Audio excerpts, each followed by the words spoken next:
welcome to my YouTube channel. Today we're stepping back in time. We're taking a look at the Panasonic AF100 or the AF100 in America, Canada and what have you. In Europe it was known as the AF101. Now this particular camera was released in December 2010. So we're looking at 7 to 8 year old product here. Is it still relevant in 2018? Would you go out filming with an AF101 in 2018? So I'm very keen to find out what people think. I'm also very keen to find out how good this camera is. Now I've only had it a few days. Actually had it about 4 days, and I've had to do a lot of mucking around with it to get it to the level that I'm happy with. Now the AF101 films in HD, so it isn't a 4K camera, unlike my Panasonic RX10 Mark II over there and the Sony A6500 over there. They're both 4K cameras, although I film in 4K but edit in HD, and that's purely because it gives me flexibility with editing. Now the AF101, although it is only a HD camera, it produces, if you set it up right, it produces lovely HD footage. I've got mine set up with a Ninja Star, an Atomos Ninja Star, and the reason why I have is because the internal codec on the AF101, it records to SD cards, whether it be SDXC, SDHC, and it's got 2 slots, which is great, so you've got backup if you need it. And I think that was revolutionary back in 2010 to record to solid state media, where prior to that you were recording to like the Sony Z1, which was HDV. It was a tape-based HD format, but not full HD. Now the AF101, when you're outputting via the HDMI lead to an Atomos Ninja Star or Ninja Blade, the Ninja Blade actually has benefits over the Ninja Star, not in recording quality because it's basically the same recorder, but the fact that it's got a lovely monitor, it's got focus peaking, many other features that you would find extremely useful. But today I've wired it into my Atomos Ninja Star, as Panasonic were very forward thinking, and they've enabled the HDMI output as a clean 422 HD output, and the Ninja Star records in ProRes, so the codec is much more better and is much more stable than the AVC HD codec that the AF101 records to. So hence the reason I'm recording to my Ninja Star. It should have in theory produce better images.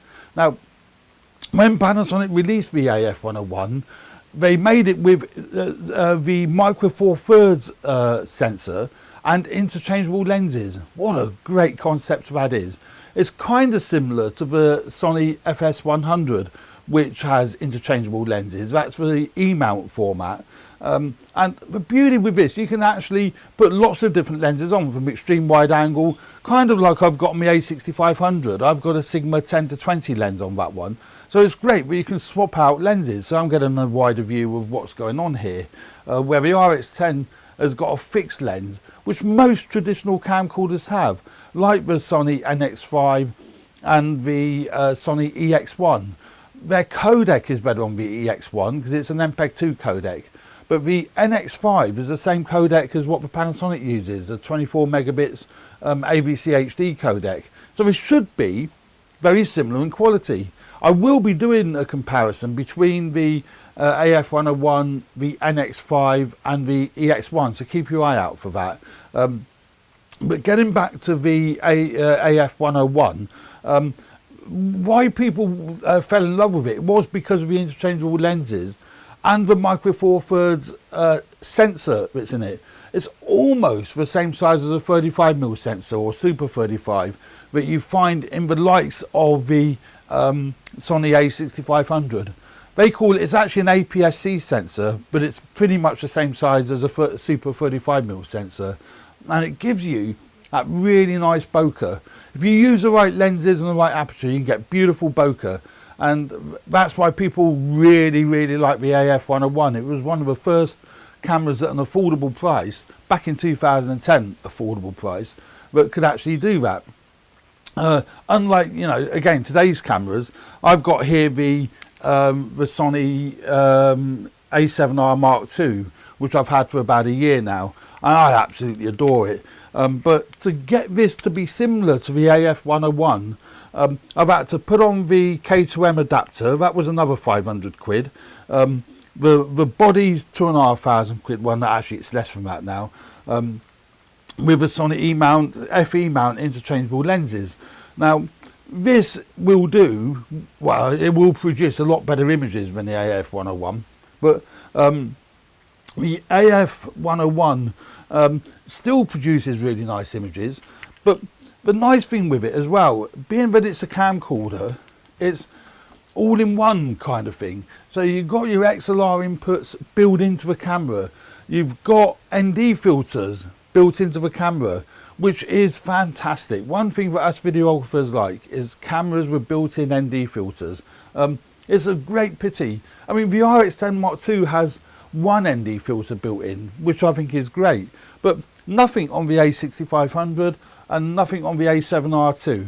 So you end up having to put a matte box on the front of it, or filter adapters and what have you to drop in filters, and it's a real pain in the bum. At least with the AF101, dial them in, you're ready to go, which is tremendous. And I've said it's got the 2XD SD card slots, which is great. So you've got an automatic backup of all the filming that you're doing, and I think that's a great feature.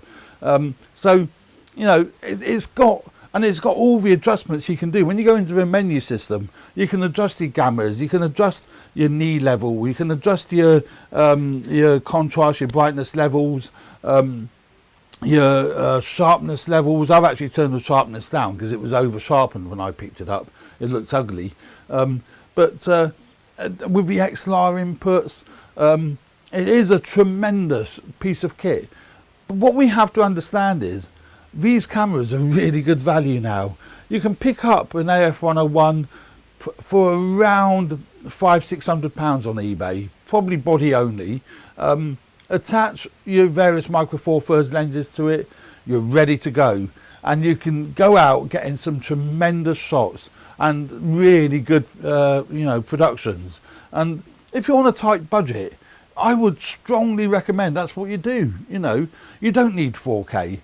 4K for me is very handy because I can crop in the edit, but I always deliver in HD anyway. So, you know, HD is absolutely fine as long as you're using a good quality HD camera to start off with. And I don't think you'll get much better than the AF101, but I'm going to actually do some comparisons to see if I'm right or wrong from that point of view. So there we go. That's kind of a very quick overview on what I think of the AF101 compared to these modern, these modern high-tech cameras. The AF101 has got all the manual features. It is more of a manual camera, I think, because you have to set the white balance manually to get the best out of it. With these, you can just leave it on auto white balance. Auto trace white on the Panasonics is crap because it's forever fluctuating, so I would never recommend using that at all. And you know, it's a great camera, interchangeable lenses, so you get your wide lenses, your telephoto lenses and what have you. A really nifty piece of kit. I haven't gone into any great detail. There's a lot more I could go into about this camera. There's plenty on the internet about it, but yeah, grab yourself one and get some really good footage if you haven't already invested in a decent video camera. So there we go. That's my thoughts on the initial thoughts. I will be doing more tests and I'll be doing more comparisons, but that's my initial thoughts on the Panasonic AF101. If you enjoy my channel, please hit the subscribe button. Please hit the like button if you like this video. Really appreciate that. It makes it well worthwhile doing them. So thanks for watching and catch up on the next video. Thanks very much. Bye for now.